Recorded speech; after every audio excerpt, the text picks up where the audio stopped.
안녕하십니까. 2020년 5월 7일 새벽 모의 팩트 시작하겠습니다. 일단락되긴 했지만 이낙연 전 국무총리 얘기 좀 해보겠습니다. 무슨 얘기냐면 5월 5일이죠. 이천 화재 사건과 관련해서 갑자기 이천 화재 사건 피해자들 그 유족들이 있는 합동분향소를 방문합니다. 이 합동분향소 방문이 뭐 계획에 있었던 것인지 뭐 그거는 불투명하긴 한데 여하튼 거기를 방문을 하는데, 자 그러다 보니까 이 합동분향소에서 그 이제 화재를 당해서 사망한 유족들, 그 유족들은 지금 굉장히 원통한 상태 아니겠습니까? 그러니까 아마 격앙이 돼 있을 가능성이 있을 것입니다. 저도 뭐 현장에 간 건 아니지만은 그런 상황이 있었을 것이고 그거에 대한 충분한 검토가 있는 상황에서 이낙연 전 총리가 현장을 방문했을 것이다. 이건 이제 우리가 미루어 짐작이 가능한 것이죠. 그럼 오늘 아침에 언론 보도를 보니까 혼자 조용히 갔다 오려고 했다. 뭐 이런 보도도 나오더군요. 그거는 뭐 아직 사실 확인은 되지 않았습니다만 여하튼 그 자리에서 이제 유족들한테 연락이 돼 있던 모양입니다. 사전에. 그러니까 이 연락은 아마 보좌진들이 했을 텐데 이 부분과 관련해서도 이제 언론에서 오늘 어느 한 곳이 그런 보도를 한 곳이 있더라고요.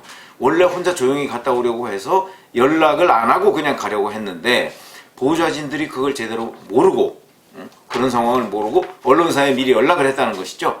그러니까 당연히 언론사에서 굉장히 많은 취재진을 거기다가 보내지 않았겠습니까? 그만큼 이낙연 전 총리의 위상이 대단한 위상에 있죠. 현재 여론조사를 하면 여야 통틀어서 혼자 40%를 받는 그런 정도로 차기 대권 주자다. 근데 차기 대권 지금 1년 10개월 정도밖에 남지 않았습니다. 그러니까 민주당에서 대권 반열에 오른 사람 중에서 압도적 우위를 점하고 있습니다. 그런 사람이 바로 이낙연 전 국무총리다. 그러니까 이낙연 전 국무총리에 대해서 일반 국민들이 갖고 있는 감정은 여러 가지일 것입니다. 첫 번째, 가장 현실적인 것은 서울 종로에 출마해서 황교안 전 대표를 누른 국회의원 당선자 신분입니다. 이제 5월 30일부터는 국회의원이 되는 것이고 21대 국회의원이 되는 것이고 그 신분이 우선 현실적으로 가장 유권자들한테 기억에 남는 장면이고, 그 다음에 두 번째는 저도 이낙연 전 국무총리 이렇게 부르지 않습니까? 국무총리를 지냈던 사람, 그런 어떤 큰 정치인, 뭐 이런 걸로 이제 기억에 남을 것이고, 또 하나, 이것도 뭐 현실적인 건 하지만 이른바 여권의 유력한 대권주자, 이렇게 얘기를 할 수 있는데 이 세 가지의 이미지가 겹칠 것입니다. 그러니까 그 세 가지 이미지가 어느 유권자들에 따라서는 그 세 가지의 역할을 다 해주길 기대할 수도 있죠. 그러니까 만약에 단순히 서울 종로 국회의원 당선자라면 이천에 있는 그 분향소에 찾아가서 뭐 그렇게 할 이유도 없습니다.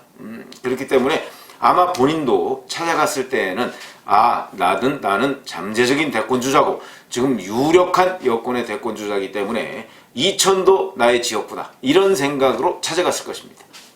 이건 제가 짐작입니다만 그렇지 않으면 거기까지 뭐 갔을 것 같지도 않은데, 어쨌든 간에 보좌진 어느 신문을 보면 보좌진들이 연락을 했다, 뭐 본인한테 물어보지도 않고 연락을 했고, 그래서 많은 기자들이 이낙연 전 총리의 이천 분향소 방문을 취재를 한 겁니다. 그러니까 그 유가족들 입장에서는 미리 연락을 받고 대기하고 있었으니까 뭔가를 가져오나 보다 라고 생각을 했을 가능성이 있죠. 근데 거기에 가서 실제 그런 일이 없었습니다. 그러니까 아마 본인도 뭐 당혹했을지는 모르겠으나, 그리고 준비도 없이 간 것 같고, 그러다 보니까 유가족들 이렇게 얘기했다는 겁니다. 이낙연 전 총리를 보자마자 이번 기회에 좀 법을 바꾸고 뭐 그렇게 해야 되는 것 아닙니까? 라고 얘기를 했더니 이제 그 선에 막 소란이 있었죠. 화면을 보면 그렇게 얘기했더니 저는 국회의원이 아닙니다, 이렇게 얘기를 했다는 거죠. 뭐 맞는 얘기죠. 틀린 얘기 아닙니다. 또 하나, 왜 고위공직자들은 오기만 하면 똑같은 의견만 내놓습니까? 무슨 대안을 갖고 와야 되는 것 아닙니까? 라고 얘기하니까 저희 위치가 그렇습니다, 이렇게 얘기를 했다는 거죠. 여기에도 틀린 얘기 아닙니다. 무슨 얘기냐면 국회의원 당선자의 신분이지 국회의원이 현재 된 것도 아니고 국무총리인 것도 아니고 무슨 공식적인 직책을 지금 아무것도 가지고 있지 않습니다. 그러니까 저희 위치가 무슨 대안을 가지고 오고 뭐 이렇게 하기에 할 위치가 아니다. 틀린 얘기 하나도 없습니다. 그 다음에 또 하나.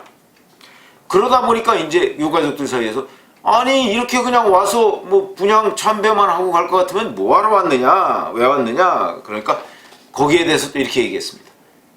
제가 장난으로 왔겠습니까? 장난으로 왔겠습니까? 이렇게 얘기를 했다는 거예요. 저는 단순한 조문객입니다 라고 얘기를 했다는 거예요. 여기도 틀린 얘기 아니죠. 뭐 이낙연 전 총리가 장난으로 갔겠습니까? 조문을 하러 갔겠죠. 조문은 장난이 아니니까 틀린 얘기 없습니다. 그 다음에 또 하나. 그러다 이제 계속 이렇게 나오니까 유가족 중에 한 명이 또 아니 뭐냐 이거 사람 모아놓고 응? 뭐 하는 거냐 이렇게 지금 항의를 했다고 합니다. 그러니까 여기에 대해서도 또 제가 모은 게 아니지 않습니까? 이렇게 얘기를 했다는 거죠. 이 부분은 이제 시각 차이가 있을 수 있습니다. 그러니까 오늘 어느 신문에 하나 나왔듯이 이낙연 전 총리가 거기를 방문한다는 사실을 미리 연락한 것이 맞다면 그러면 이낙연 전 총리가 모은 건 아니더라도 적어도 이낙연 전 총리의 보좌진이 모은 거는 마찬가지죠. 결국은 마찬가지죠. 근데 아마 보좌진이 방송사에 미리 연락한 것을 본인은 몰랐던 모양입니다. 그러면 또 이렇게 얘기할 수 있습니다. 제가 모은 게 아니지 않습니까? 라고 얘기할 수 있습니다. 이것도 만약에 본인이 몰랐다면 틀린 얘기가 전혀 아닙니다. 그 다음에 이렇게 얘기하니까 이제 유가족들 중에서도 일부 또 그 열받은 분이 계시겠죠? 그럼 가세요. 이렇게 얘기하니까 네 가겠습니다. 이렇게 얘기했습니다. 가라고 하니까 가겠습니다라고 얘기한 거에 대해서 뭐 우리가 야 그래도 그렇게 얘기할 수가 있어 라고 비판적 시각을 보일 수는 있겠지만 틀렸다고 하긴 어렵습니다. 자 그러면 처음부터 끝까지 틀린 얘기가 하나도 없습니다.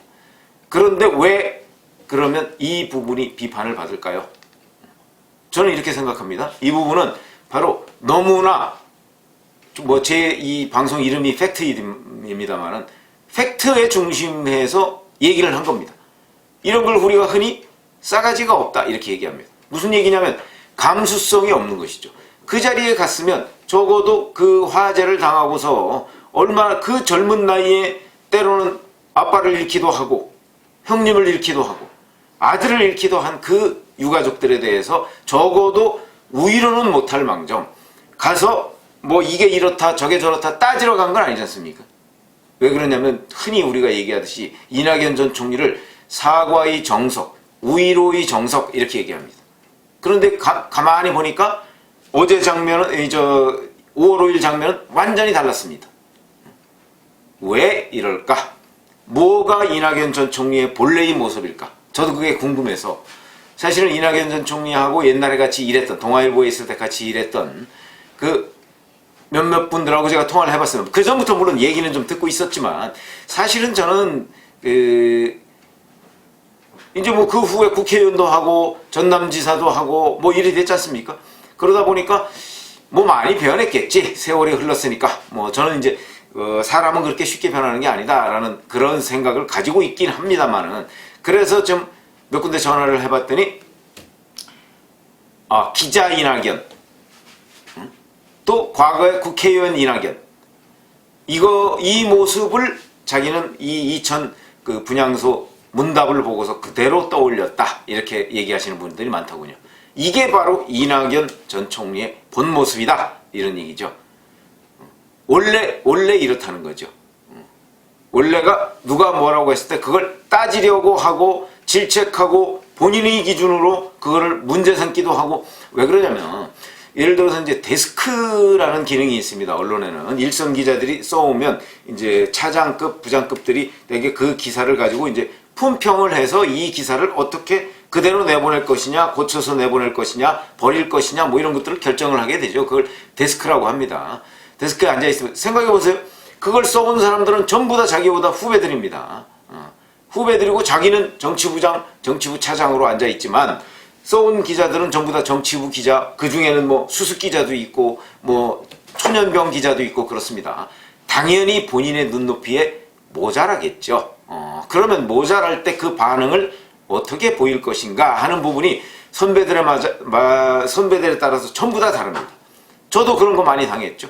그대로 쓰레기통에 왜 그러냐면 저희 초창기에는 컴퓨터가 없이 그냥 이 원고지에다 이렇게 썼습니다. 그러니까 별걸 다 가지고 시비를 하는 그런 선배들도 많습니다.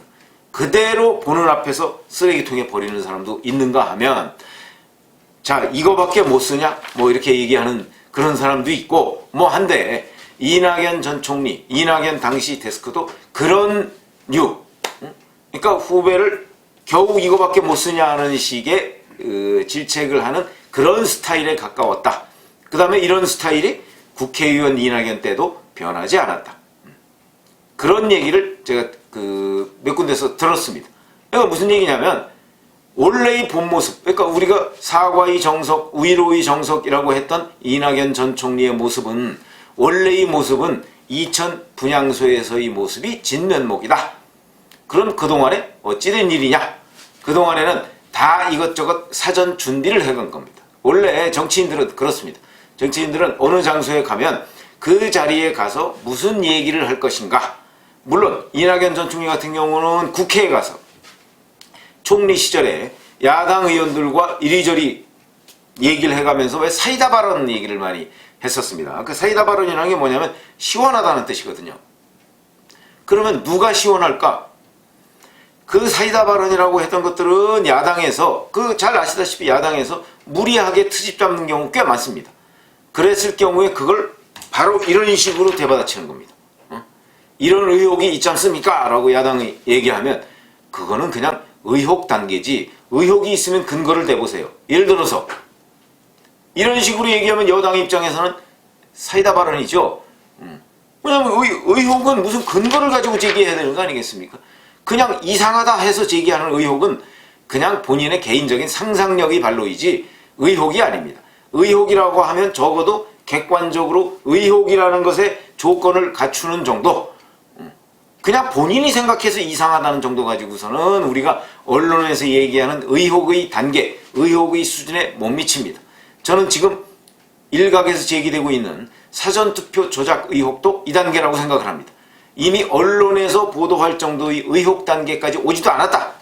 그래서 저는 그 사전투표 조작 의혹에 관해서 일체 제가 논평을 하지 않는 것입니다. 의혹의 수준까지도 못 미친다 라고 얘기하기 때문에, 그런 점에서 따지면 여권 입장에서는 이낙연 국무총리의 야당 공세에 대응하는 그 방식이 사이다 발언일 수도 있겠다.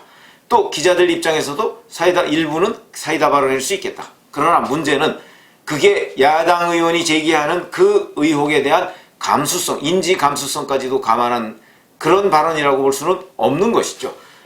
본인이 야당이라면 그런 얘기를 안 했겠는가 하는 역지사지 심정으로 본다면, 야당한테 그렇게 의혹을 제기하는 야당한테 쏘아붙일 일은 아니죠. 그리고 모두 쏘아붙일 일은 아니다 라는 관점에서 본다면, 그런 사이다 발언 어쩌고 하는 거에 연장선상에서 이천 합동분향소를 갔던 것이 아니냐. 그러니까 이낙연 전 국무총리는 이천 합동분향소, 그 다음에 국회에서 야당 의원의 발언에 대해서 받아쳤을 때의 모습, 그게 이낙연 전 국무총리의 원래의 모습이다. 그런데 국회에서는 그날 대정부질문이 있습니다. 대정부질문이 있으면 잘 아시다시피 마음의 준비도 하고 가지만 총리실에서 좀 예상 질문 답변을 미리 작성을 합니다. 그걸 본인이 다 검토를 하죠. 대개 그 안에 있습니다. 그걸 크게 벗어나는 것 없습니다. 그러니까 사이다 발언이라고는 하지만 적어도 예상 질문 답변을 준비는 하고 간다. 그러니까 준비를 했죠. 예를 들어서 이러이러한 질문이 나올 것입니다. 그럼 요거는 내가 이렇게 받아쳐야지 라고 머릿속에 그림을 그리고 갔을 것입니다. 그러니까 그 사이다 발언이 오버하는 경우는 별로 없는 것이죠. 그런데 여기는 일부 신문도 그렇게 했지만 제가 보기에 준비를 안 하고 간 것으로 보입니다. 사전에.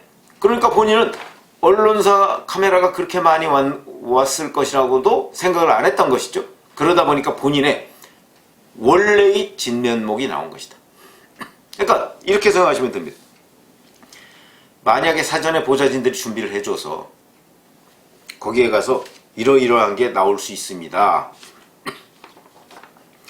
이번에 쟁점은 유가족들은 이러이러한 법을 바꿔야 된다고 지금 주장하고 있습니다. 그러면 그 법 바꾸는 문제, 내가 아직 국회의원이 아닌데, 그러면 국회의원이 아니다 이러면 또 뭐라고 말을 들을 테니까, 그거는요 제가 국회의원이 얼마 안 있으면 되는데요, 되고 나서 한번 검토를 해보겠습니다 라고 얘기를 하거나, 여당이니까 제가 여당 의원이기 때문에 여당 의원은 충분히 이런 일에 대해서 늘 책임을 지는 입장이니까 제가 여당의 현재 20대 국회의원 책임 있는 분들한테 의견을 잘 전달해서 결실을 맺도록 하겠습니다. 아마 이런 답변을 준비해 가지 않았을까 추측컨대 그거는 만들어진 이낙연의 모습이고 이번에는 만들어지고 다듬어지지 않은 이낙연의 진면목을 보셨다. 저는 이렇게 말씀드립니다. 그렇기 때문에 정치인들이 포장된 면만을 보다가 포장되지 않은 날 것 그대로의 이낙연의 모습을 보셨다는 것이죠. 그러니까 앞으로도 뭐 이런 일이 더 있을지 없을지 모르겠습니다. 만약에 이런 유사한 일이 있었을 때는 그것이 이낙연 전 총리의 본 모습이다 라고 생각을 하시면 크게 틀리지 않는다. 왜 그러냐면 이번에도 또 기자들한테 보좌진이 보낸 문자를 이렇게 보는 모습이 포착이 되어 있습니다. 거기 보면 이렇게 되어 있습니다.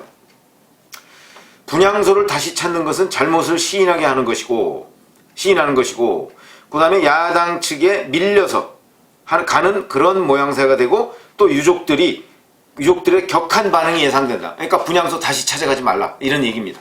이 부분에 관해서 기자들이 질문을 하니까 그 부분에 관해서 답변을 하지 않았습니다. 그러니까 적당한 시간 뭐 이런 식으로 얘기를 했는데 이제 그거는 만약에 이번에 다시 찾아간다면 거기에는 또 준비를 철저히 해서 찾아갈 것입니다. 그러니까 이런 식의 반응은 나오지 않겠죠. 그거는 바로 또 한 번 우리가 기획된 포장된 이낙연 전 총리의 모습을 보는 것이다. 그런데 언제 이낙연 전 총리의 그 맨 얼굴을 또 한 번 보게 될까 하는 부분.